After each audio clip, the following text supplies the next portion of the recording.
although this book is French.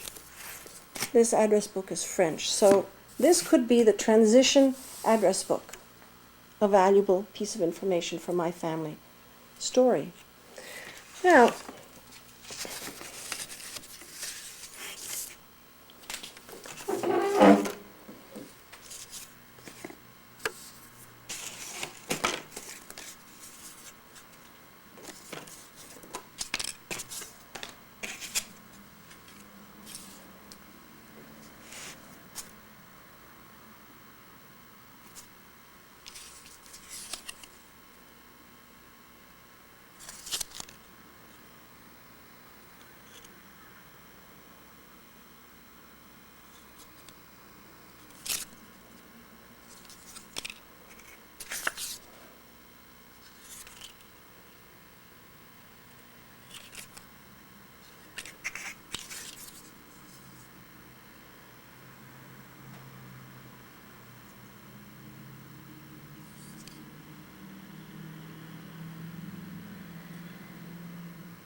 Filipov,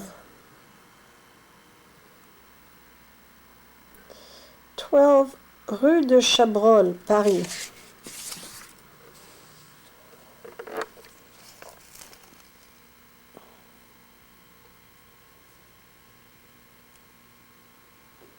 Salomon Trigère, Russie, Odessa. This time,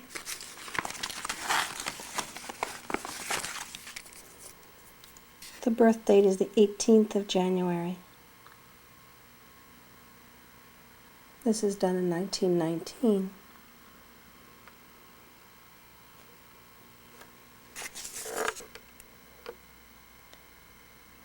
So this was clipped to the high school diploma, and I never really looked at it carefully. But then I discovered May 2nd, 1945, and this is a receipt for a registered article. What was happening at that time is constant packages to the family in France of food and goods right after the war, actually. Going back in time a little bit.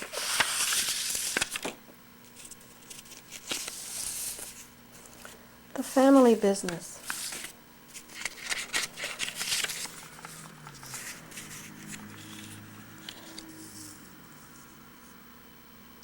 These are business cards.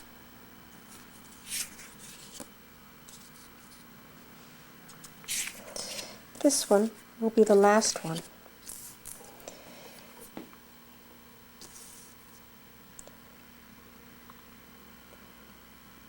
This is Rue Charlot, Rue Charlot, Rue Charlot. These are identical, actually. So there's a change in design, which I, as a designer, find very interesting.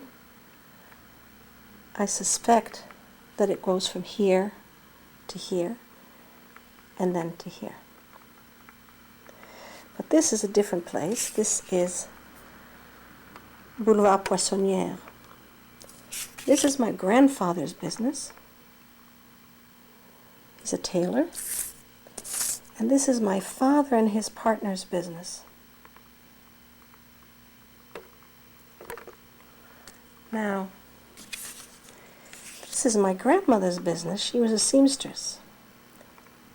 And I have pictures of the place in Paris today that doesn't look at all like this. But that's my grandmother on the left.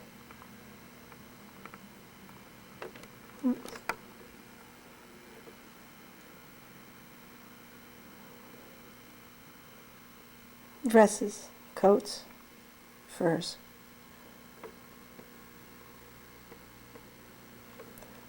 Women's tailor.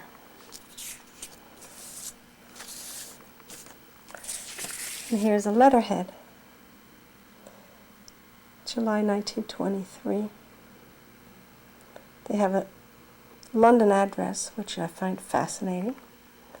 And this is a letter from my father to his sister.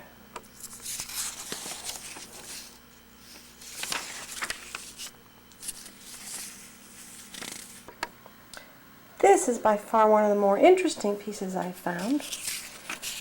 Now, clearly this is not the genealogy that most of you are doing, but to me it's the storyline. This is the beginning of a business. This is my father, who's a salesman going all over France, drawing something he's seen that is not designed by my aunt. With great detail, he's even written down A, B, C, D, E, F, G for each of those scenes in order to be able to describe it better. Front and back. And then, that's the armhole he's drawn there. And then he goes into great detail.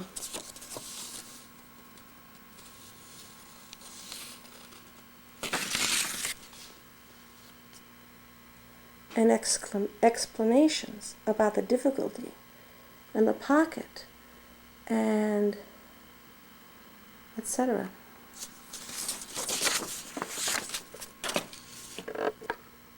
My grandfather, photographed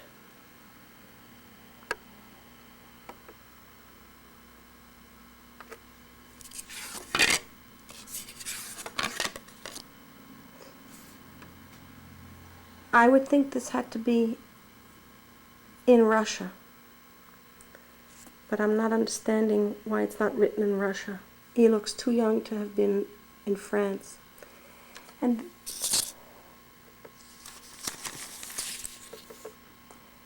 this is him in France.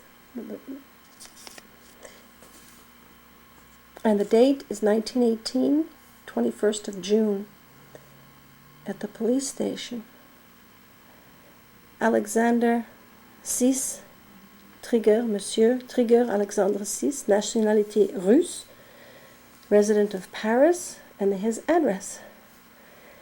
And he's getting an identity card.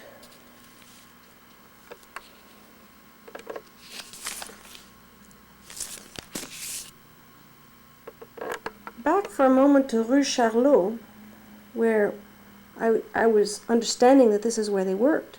Clearly from this invitation to a 25th anniversary of my grandparents' marriage, they live here too. So it's lunch,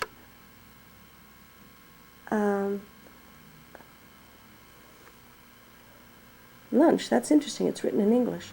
So this is, I'd have to figure out the date, but they're living at the same place they're working, which I had known, but this is proof.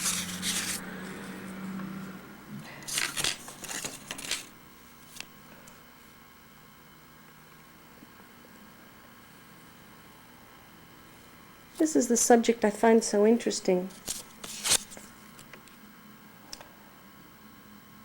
I'll read what it says here. Well, I can't read because it's in Russian, but I find these frames very interesting.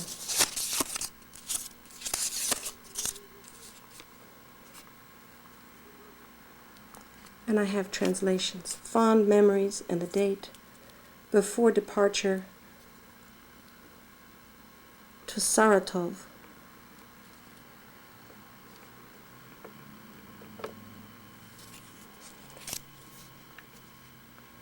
An example of confusion. This is a reprint, and this is a mark of a reprint house in America.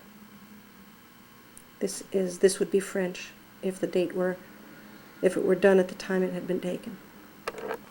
Again, one of my interests is my father, and he is a diary keeper.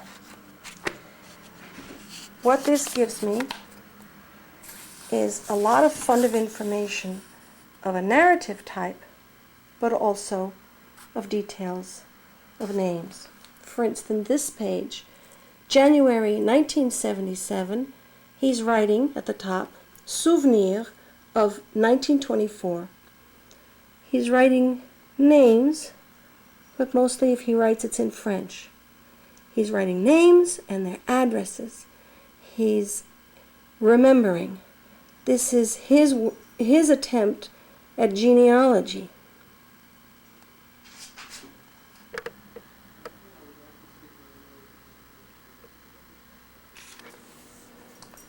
I have other diaries, one from 1942, one from 1977.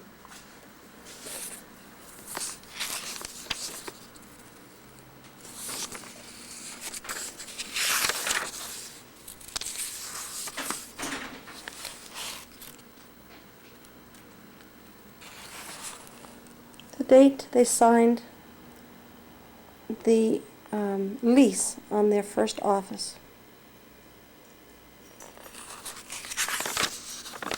Not the first office. First. Yes, first office.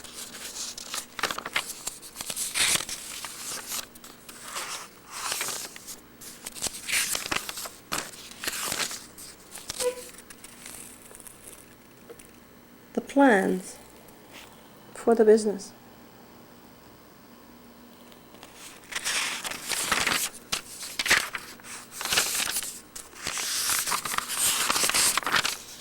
Quotes from The Nation, from magazines, about what's going on with the Hitler regime.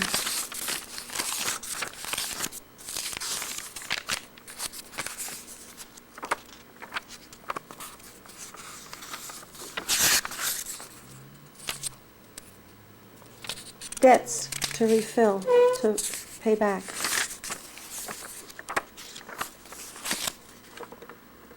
The date that his brother-in-law leaves, disappears. Debts to repay, and more importantly, the names of the people who helped the business actually succeed and get off the ground.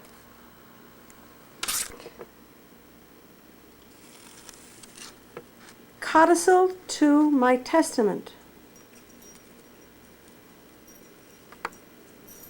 Fraternally, I leave to Robert Chalumeau my entire wardrobe. December 43. What is Chalumeau? Who is he? And here's the closest thing I found to a will, last will and testament, and he is at this point 40 years old, and he writes out his wishes for what his funeral might be. In his diary, on December 13th, 1942. This is a different kind of diary.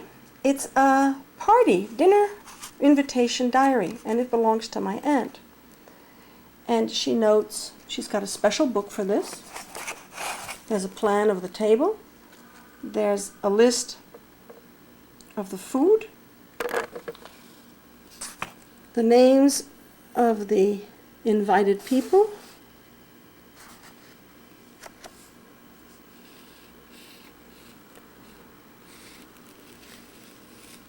and the usefulness of this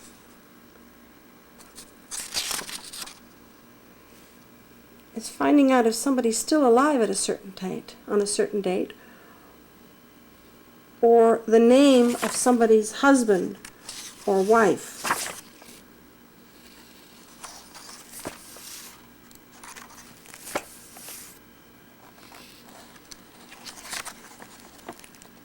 (1960).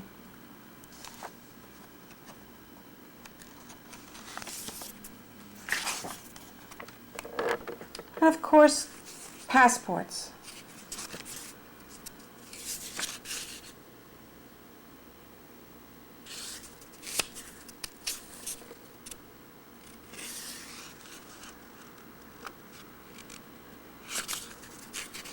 Not just the dates of birth and the pictures, but this important piece, when in fact people traveled where. This takes a little deciphering, of course.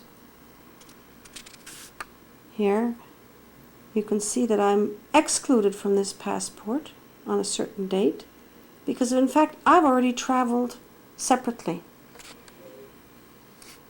And that gives me some sense of when all that happened.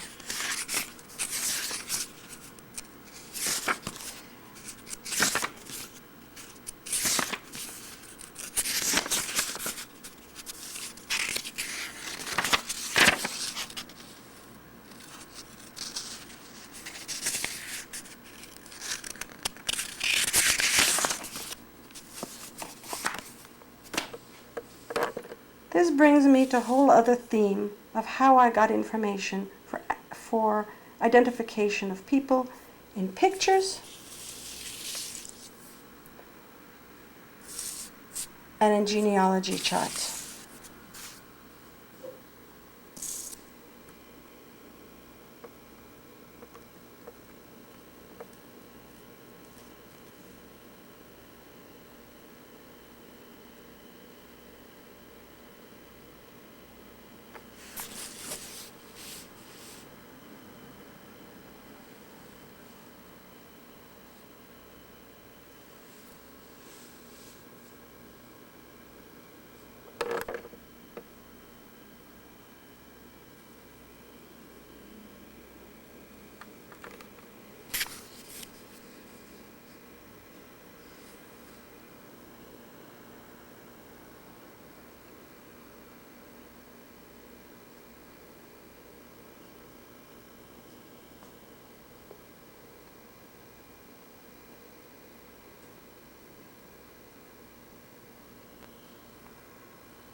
Remember to put a date on the compilation.